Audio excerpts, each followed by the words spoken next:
Houston, Texas.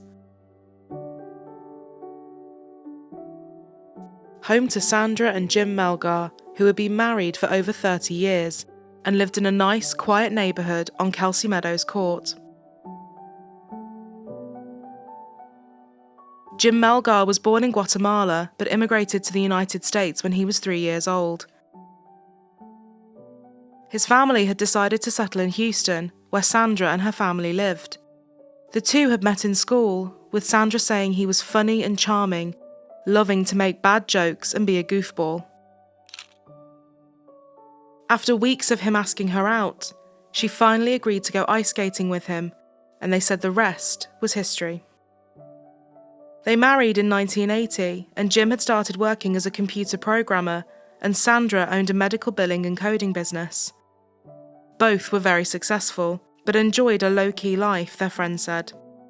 The couple shared one daughter, Elizabeth, who went by Liz, and Liz said the three of them were as close as they could be, and her parents were best friends and made for each other. The three of them were big travellers and enjoyed things like hiking and fishing, but their love of outdoor activities sadly became a distant memory. Sandra suffered a lot physically with various conditions. She had lupus, epilepsy, hypothyroidism, and she had had hip replacements. Liz said she also saw her mother have violent seizures on many occasions, which was terrifying for the whole family. Jim was desperate to help his wife and spent whole days researching her conditions, trying to find treatments and cures.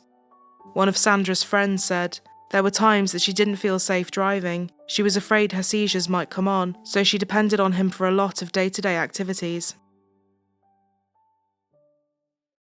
On December 22nd, 2012, Jim and Sandra were out and about. Not only was Christmas just around the corner, the couple had recently celebrated their 32nd wedding anniversary and decided that today was the day to celebrate.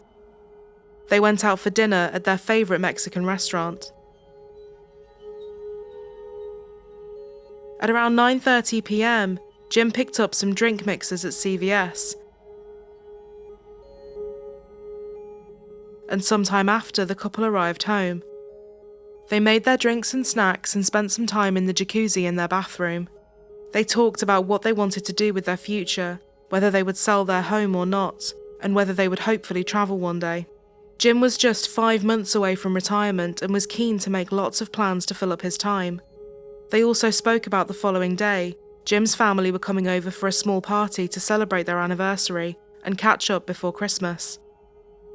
Sandra recalled that suddenly the couple's 4 dogs started barking, so Jim got up to go and see what was going on.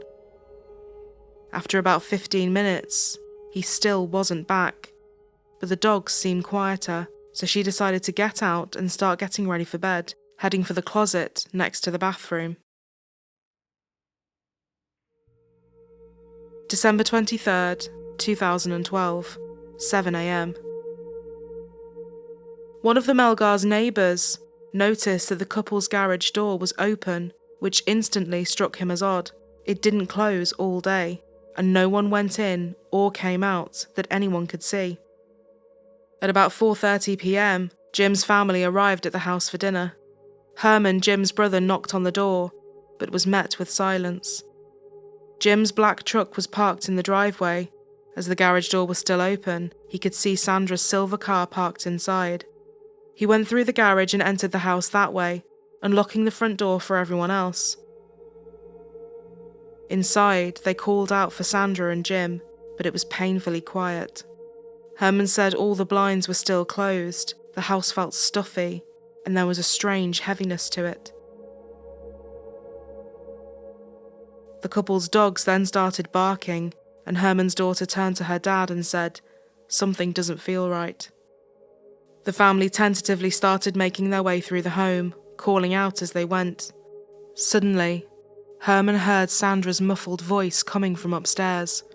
He ran up and through the master bedroom and the bathroom that tagged onto it. Near the jacuzzi was a small walk-in closet. In front of the closet door was a chair, which was propped up under the handle. When he moved the chair and opened the door, he saw Sandra lying on the floor inside the closet, her arms and feet bound by 2 scarves. Herman tried for a minute to untie her before running to get scissors because the knots were too tight. He then discovered his brother Jim in another closet tagging onto the master bedroom about 30 feet away from where Sandra was found. He was naked, badly beaten, and had been stabbed many times. Blood covered the walls and furniture. His legs had been tied with a telephone cord, and a rope was loosely wrapped around his chest.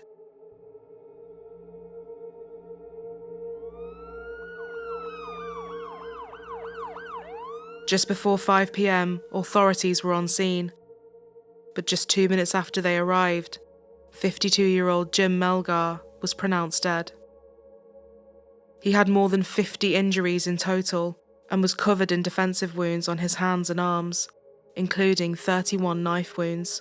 His skull had been bludgeoned too. An expert said that his defensive wounds showed he had attempted to fight off his attacker rather than run away.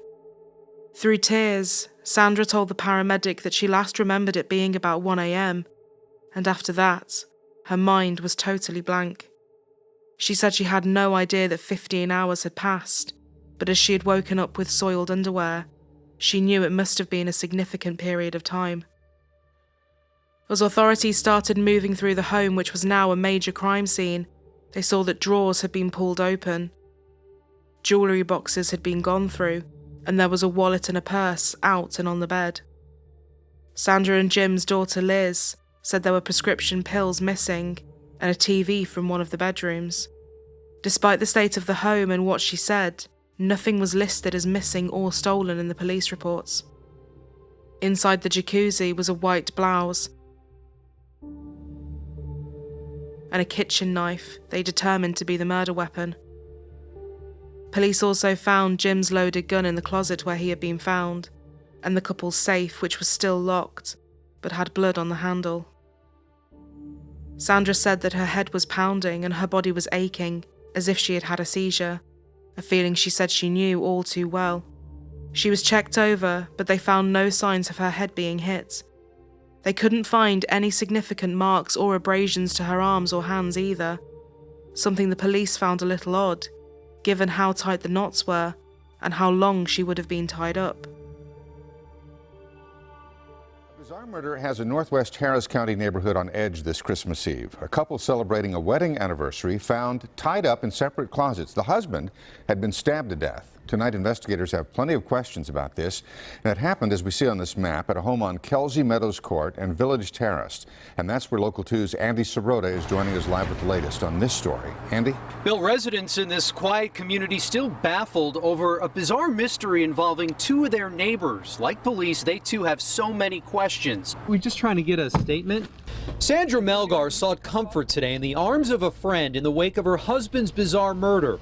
She was unable to speak from the back seat of this car, where we saw her wrapped in a blanket laying down, still in shock after her 52-year-old husband was found dead and tied up in a closet. Relatives who arrived at the couple's home for Sunday dinner also found Sandra Melgar tied up in a separate closet. 32 years was the anniversary. They were celebrating it. Distraught family members tell Local 2 the couple had been happily married for 32 years and recently celebrated their anniversary. Deputies say Melgar told them she can't remember who tied her up or who may have hurt her husband. His brother told us he'd been stabbed to death. They were in the bathroom together, her and her husband, at approximately 1 a.m. this morning, and at some time she blacked out, and the next thing she remembers is waking up in the closet. Relatives told us off camera the Melgars are devout Jehovah's Witnesses, own some rental properties, and insist there was nothing going on in the couple's lives to indicate trouble was on the horizon. Now, tonight, we're still not sure what caused Sandra Melgar to black out, but relatives tell us she does have a medical condition, and they say it appears that she may have been hit over the head with something. Investigators haven't released information on any possible suspects. They took Sandra Melgar to homicide headquarters to interview her. Andy, thank you, sir. Relatives got to the Melgar house yesterday. They said they noticed that the garage door was open. Investigators haven't said anything yet about any possible signs of forced entry or about whether the couple's home had possibly been ransacked or if anything was missing. She was taken to the hospital for further checks but quickly discharged herself. And after this, She was taken to the Harris County Sheriff's Office to answer some questions. It was a very odd scene, and police suspected that something was off about Sandra's version of events. I need to do a statement from you, okay? That's why we're here. And I have a little recorder and do a little statement and get some questions from you. Answer. She said she had no idea what happened past getting out of the jacuzzi and couldn't remember a thing. She said she definitely didn't see or hear anything happen to Jim and had no idea that he had been killed. And did you immediately get into the jacuzzi at that time when you got home? We made drinks and went straight to the jacuzzi. He got out once to go get ice and then came back and then said he was going to move the dogs because they were barking too much. He got out and said he was moving the dogs to the office because when they're too loud, we don't want the neighbors to complain. It was taking a while, so I got out and was going to get dressed for a change in my closet. And I went in there and I started to change. And that's all I remember until I woke up. And then I remember I woke up and I thought I had had a seizure because my muscles hurt and my head was just hurting real bad. Several hours later, I woke up and realized I was tied up. That's all I remember. That's it. I mean, I would tell you more if I remembered more. I just don't. So the Turn it on. jacuzzi was making noise. It was pretty loud. Mm-hmm. And you couldn't hear anything over that. I didn't hear anything. Hear anybody scream? No. Hear the dogs? Well, you could hear the dogs bark. Yeah, because they were right outside our window. So did he have to go outside to get them? I don't think so. Usually he just calls them and they come. They come in the doggy door? Yeah. So you don't have to open the door? Sometimes, yeah. Because some of the little ones don't want to come in. They're not. Now, if you opened the door last night, you would have heard that, right? I don't think so. The front? No, you mean the back door. She told police that she had headed into her closet, started applying some lotion, and then completely blacked out, putting it down to either hitting her head or being struck by someone. An unknown amount of time later, she came around and realised she was bound. She called for help and then must have passed out again after having what she thought was an epileptic seizure. She said the reason she felt this was because her body felt the same way it always did after having one. She said the only thing that had been odd about that day was as they were driving home just hours before, a car they didn't recognise looked like it was trailing them. I think when we left CVS, there was a car following us because when we came in our neighborhood, it was still behind us, and he was really close. And my husband, I'd get upset with him because he would drive slower when someone was tailgating him, and I'd tell him don't do that because, it's dangerous.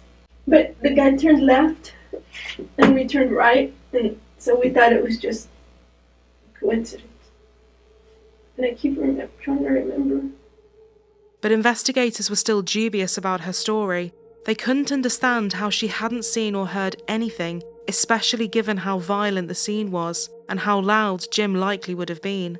He was fighting off whoever the attacker or attackers were for a while, given his defensive wounds, and this could not have been quiet. They also couldn't fathom why someone would kill Jim, but leave her alive and virtually unscathed with just a few bruises and small scratches. It was such a different scene in both closets. Y'all had no disagreements? No. At all? We got along very well. You ever have any fights? Usually they were because of my daughter, but she's been gone for 5 years now, so no. Part of our job is what we do is we gather witness statements, okay?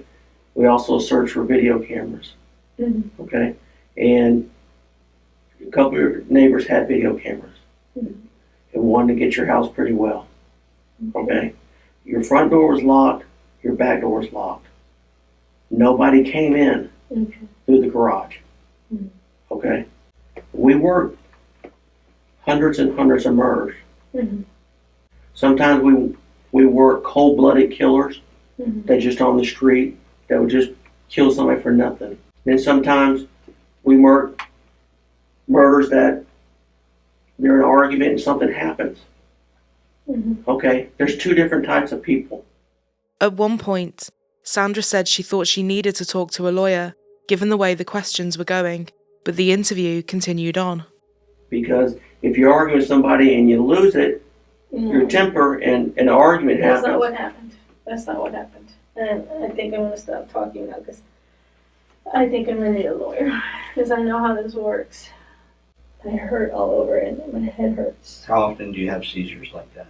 I'm not able to drive anymore. How frequent? At least once a month, maybe. When was the last time that you had one of those before today?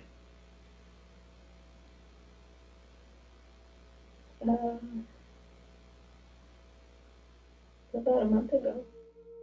None of the neighbours reported hearing a commotion or the dogs barking either. There was nothing out of the ordinary to them. One neighbour was even outside, working in his garage until 1 a.m, and said he didn't hear or see anything suspicious near the house or on the street. No noise, no cars, no dogs, nothing. He was surprised that a home invasion had actually happened right under his nose, especially while feeling he was more of a target. To be honest, if anybody was going to get robbed, it would probably be me, because the garage door was wide open. I'm there, it was just me messing with my stuff. If somebody were going to come down and try and rob somebody, they'd be like, "Look at that dude, let's just go in there, tie him up and take all his stuff," he said. Officers said that there were no signs of a forced entry, and the drawers inside looked like they had been neatly pulled out, emptied and placed around, as opposed to someone opening them in a hurry and hunting for valuables. They found it odd that the murder weapon was left at the scene in the jacuzzi, the murder weapon that had come from inside the Melgar's kitchen. They also thought that she could have very easily pulled the chair against the door, using a bath mat or a pillowcase. And they noted that neither Jim nor Sandra had any ligature marks, something they would have expected to see. This indicated to them that Jim had been tied up after death, as opposed to being restrained before being killed. Despite the fact that things were missing, according to Liz and Sandra, authorities and experts' overall conclusion was that the evidence was inconsistent with a home invasion and the scene had been staged by Sandra. They asked if she would take a voluntary polygraph test, which she declined. She said that she was freezing cold and shaking and was worried that this would work against her. We're not trying to cause you trouble or cause you pain. But we have a procedure. Are you familiar with a polygraph exam? Mm-hmm. We have a person that's going to come here. He's probably here I can't now. do it now. I'm just a nervous wreck right now. Okay, well, let me I just explain. can't do Let it me now. explain this. And I'd rather talk to a lawyer about it because I already feel like, I know where this is going. Okay, well, I want you to understand. Now, I understand that you're upset. I understand that you've been through a lot. This person that does this is a professional and is able to filter for that. And I want you to meet with him and talk to him, no matter if you take the exam or not. We're not trying to pin something on you. We're not trying to get you to say that you've done something that you haven't done. I'm asking you to also, try to dig deep. I understand that you said that you were struck and that you went unconscious. I understand that. But I'm asking you to really dig deep because, you were there. I don't think I went unconscious. Okay. I mean, I think having a seizure is different from going, it's the same. I understand. It's the same. You said that when you've had those experiences that you forget things, and we understand that. But, and I'm not a doctor, but I'm asking you, of course, for you and for us, for your husband's sake, if you can dig down and try to remember anything.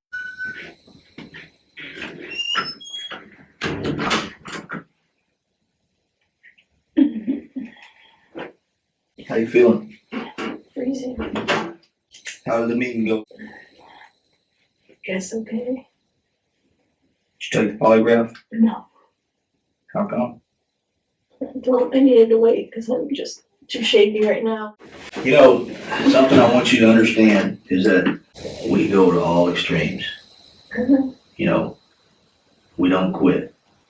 You're going to see a lot of me. You're going to see a lot of my partner. We're going to learn everything.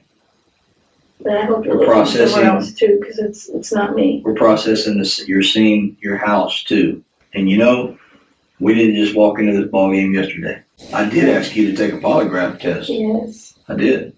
And I know I'm too shaken and I'm freezing. And what's your explanation though? What's your excuse for not taking one? It's not holding water, Sandra. I'm just going to be honest with you. I just don't want to take it and then it's used against me. That's not possible.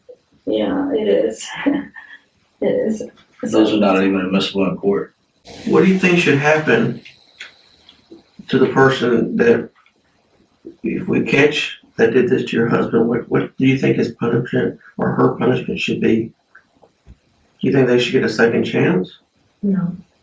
What do you think should happen to him or her? They should go to prison. Isn't that what they normally do? They go to prison. Do you love your husband? Yes, I love my husband. Do you care about him? Yes. She wants to find the killer. Of course. I don't think you do. Did you kill your husband? No, I didn't. Did you have anything to do with your husband's death? No.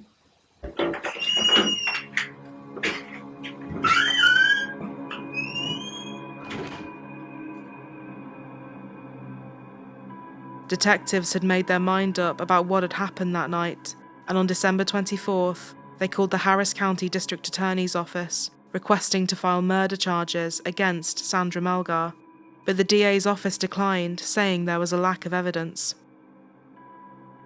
Testing from the scene was starting to come back, and it showed there was no blood apart from Jim's present, which was unusual, but an expert said they could not exclude the possibility of someone leaving the home essentially clean.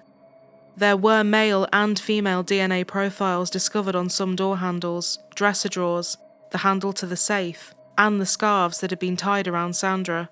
These profiles did not match any members of the Melgar family, but they weren't fully tested to determine who the DNA was linked to. Detectives then received a message from Liz saying she had found a backpack with an Xbox in it in the garage.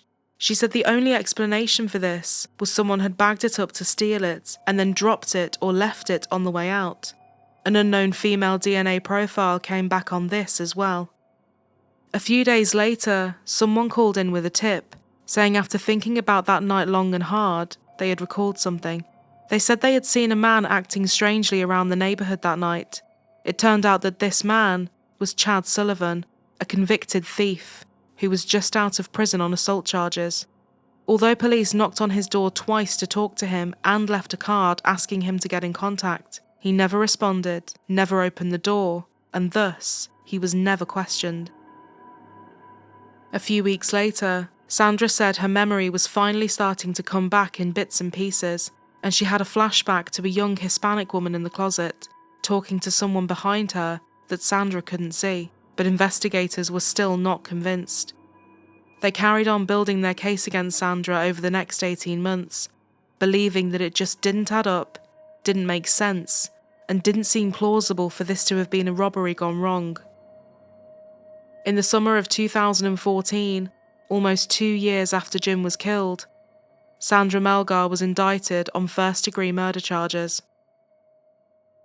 What a development here. A woman who once claimed to be the victim of a home invasion that ended up killing her husband is now charged with his murder. You may remember this story. Christmas Eve of 2012, Sandra Melgar claimed somebody broke into her Northwest Harris County home, tied her up in the closet, and murdered her husband. Well, now authorities say that was all an elaborate lie. Ms. Melgar says that they were in the bathroom together, her and her husband, at approximately 1 a.m. this morning, and at some time she blacked out, and next thing she remembers is waking up in the closet tied up. It just seemed like something was really strange with how it all came down, with them being tied up and just one person being killed. A year and a half later, 54-year-old Sandra Melgar is charged with her husband's murder. We were wondering, I mean, it was so weird that what happened and how it happened, didn't seem like we heard anything like anything had been stolen or anything like that. Now curious neighbors want to know what information led investigators to charge Mrs. Melgar and why it took so long. They have, after all, been unnerved for over a year, thinking a home invasion on their street was the work of ruthless thieves. Her defense team argued that there was no physical evidence against her and that everyone was missing a very key part. There was simply no motive at all. They said, this idea that something must have happened and then she went crazy and subjected him to over 50 blunt force and sharp force injuries is just impossible. They maintain that someone or several people broke into the house via the back door to rob it, and Jim ended up dead in the process. They questioned why Sandra was found with none of Jim's blood on her. If the attack had been as violent as it was, surely she would have something on her, but her hands and nails were clean, and her nails were unbroken. She also had no injuries, aside from some bruising on her upper arms, something they said they would have expected to see a lot more of, given the crime. They also pointed out Sandra's various physical ailments, and said there was no way she could have physically overpowered him in the first place and gotten away unscathed. And the fact that there was an unknown male and female DNA found in the house that was not fully tested should be enough to create doubt for the jury. And if there was anything that put doubt in the jury's minds that someone else could have done this, they couldn't find Sandra being guilty beyond a reasonable doubt. Finally, her defense team pointed out that the lead investigator on the case was later forced to resign after backdating a search warrant in an unrelated murder case. It was purely a badly put together, circumstantial case in their eyes. But the prosecutors said her story just didn't make the slightest bit of sense and put forward 2 motives for murder. They said that she had wanted a divorce, but due to them both being Jehovah's Witnesses, she was worried she would be pushed out if she went ahead with this. But Sandra's family and friends said she never made any mention of wanting to separate from her husband.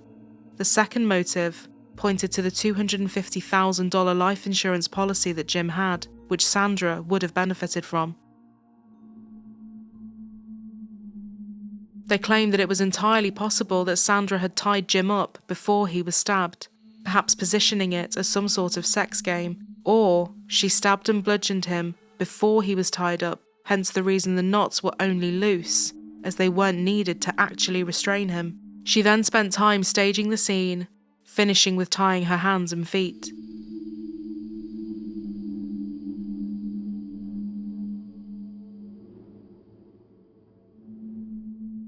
They said that one of her nails was slightly cloudy, which pointed to a cleanup happening.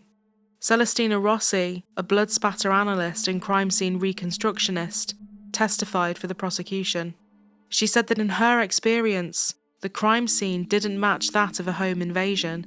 There were no signs of a forced entry, and dresser drawers weren't scattered throughout the bedroom. She also said that the candle on Jim's nightstand was still lit, and this was a sign that there was no struggle near the closet where Jim was killed, as would likely be expected in these type of situations. She agreed with the medical examiner's report that all of Jim's wounds were defensive, and noted that his gun was still loaded and untouched, just inches away from his body. She said as it was his wife that was attacking him, he would be keen to disarm her rather than kill her in self-defense. And the chair blocking the door from the outside, the prosecution, along with police, argued it was entirely possible for her to put a pillowcase under the chair to pull it against the door and shut herself in. This was not something that needed to be done by someone else.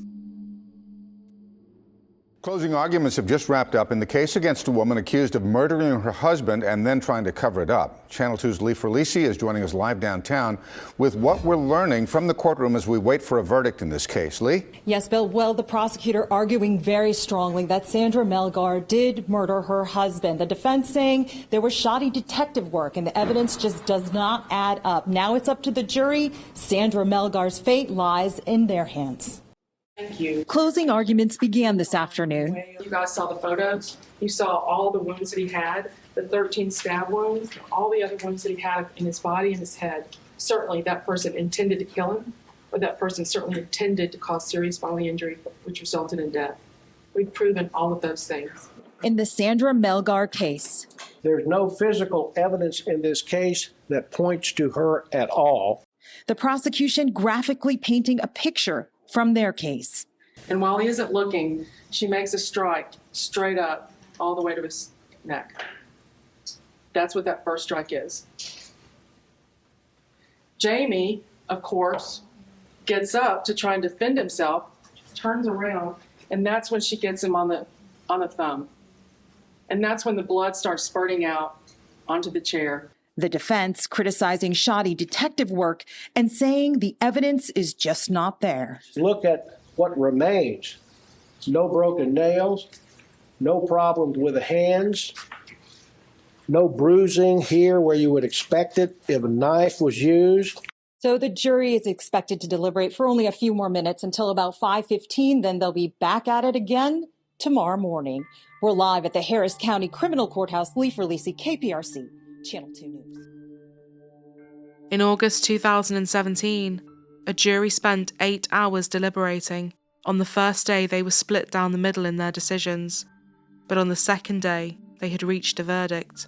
Sandra Melgar was found guilty and sentenced to 27 years in prison for the murder of her husband Jim. Liz said an audible gasp went through the entire courtroom as the verdict was read out. Sandra almost passed out and sat sobbing. She said that the thought of her mother killing her father had briefly crossed her mind, but she no longer thought this was possible, and no one in court thought she would have actually been found guilty. Both Jim and Sandra's families support her claims of innocence and believe her story completely. I tried to look at the evidence.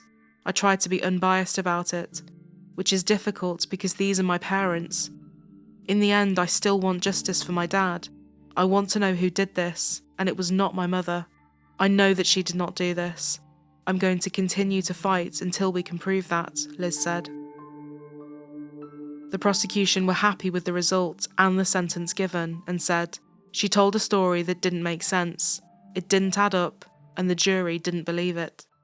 The jury foreman would later say, both mine and probably my fellow jurors' pendulum, guilt or innocence, swung back and forth throughout the entire trial. What was your first impression of Sandra? Was how could this diminutive-looking middle-aged lady possibly have committed this crime? It was frankly incredulous to see it at first. Didn't compute.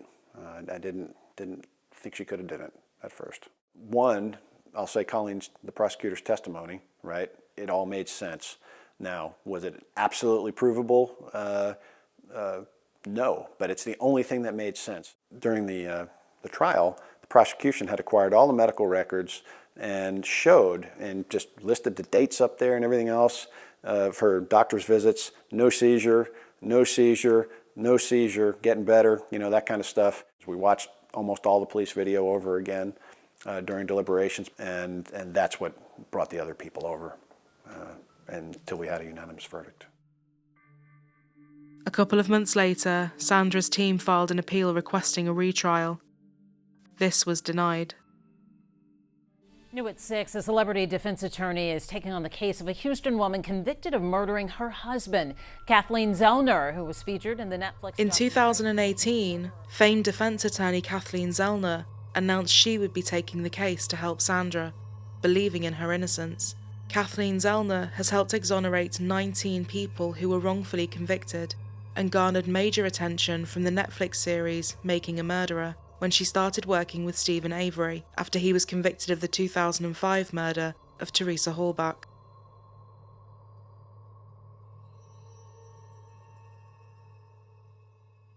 We are ready to hear argument in cause number PD 024320, Sandra Jean Melgar versus the state of Texas. Good morning to the court. I'm George McCall Seacrest Jr. from Houston, and along with Allison Seacrest, we represent Sandy Melgar on appeal and represented her at trial. The state did not prove Sandra Melgar's guilt beyond a reasonable doubt, and I contend, based upon a fair and full reading of the record in this case, and based upon its unique facts, the evidence is legally insufficient as a matter of law. Yeah, let me ask you a question real quick. Sure. So I know the state doesn't have to prove motive. They speculate about what your client's motive might have been. But if there's anything in the record or in the briefs I missed, is there any evidence of any, what would the motive to kill Jaime have been? Zero. Let me No, not for your client. I mean, for someone else to kill him. Oh, we believe it was home invasion, and that would be the motive. We believe that, in fact, people entered the home. We think this business about no breaking and entering, the garage door was up. It was an unlockable interior door, and there was, contrary to the Court of Appeals opinion, there was evidence that property was missing. Opioids were missing, a television set, jewelry, cash. That is the motive for why someone else did it. Why would they not have killed your client too? I don't know. I'd have to speculate. Another appeal for Sandra was lodged, but this was denied again, with one of the judges saying, "The evidence is legally sufficient to support every essential element of the offence beyond a reasonable doubt." In late 2022, the Innocence Project of Texas announced that they too would be picking up Sandra's case. She has spoken from prison and tells the same story she always has. They got it wrong. They got it completely wrong. Sandra, did you kill your husband? No, I did not kill my husband. No. And you have grandkids. And my grandbabies, yeah. You're missing out on. I know. I know that really hurts me. I miss them so much. I mean, I'm just going to keep fighting this until I'm out of here. That's all I can do. It is a really strange, confusing and sad case, which has been divisive right from the beginning. Many believe that Sandra is a killer who masterminded the whole operation and staged the scene to get away with murder, whereas many others believe she is just as much of a victim. The police decided that it was her from the get-go. They created the narrative, and the killer or killers are still out there. With numerous groups, podcasts and websites campaigning for her release, and with others fighting to keep her in, it's clear to see just how polarising this case and conviction has been. Whatever anyone's thoughts are, there are still so many unanswered questions about that night. Is the real killer behind bars, or has someone been wrongfully convicted? Sandra Melgar will be eligible for parole in 2031. If she is not granted parole, her release date is August 2044. She will be 85 years old. Jim Melgar was a kind, hard-working and thoughtful man with a great sense of humour and a big heart. He is missed dearly by everyone, and with so many questions about what happened still lingering, family and friends say it only becomes harder to find closure when that was already so tough to get in the first place.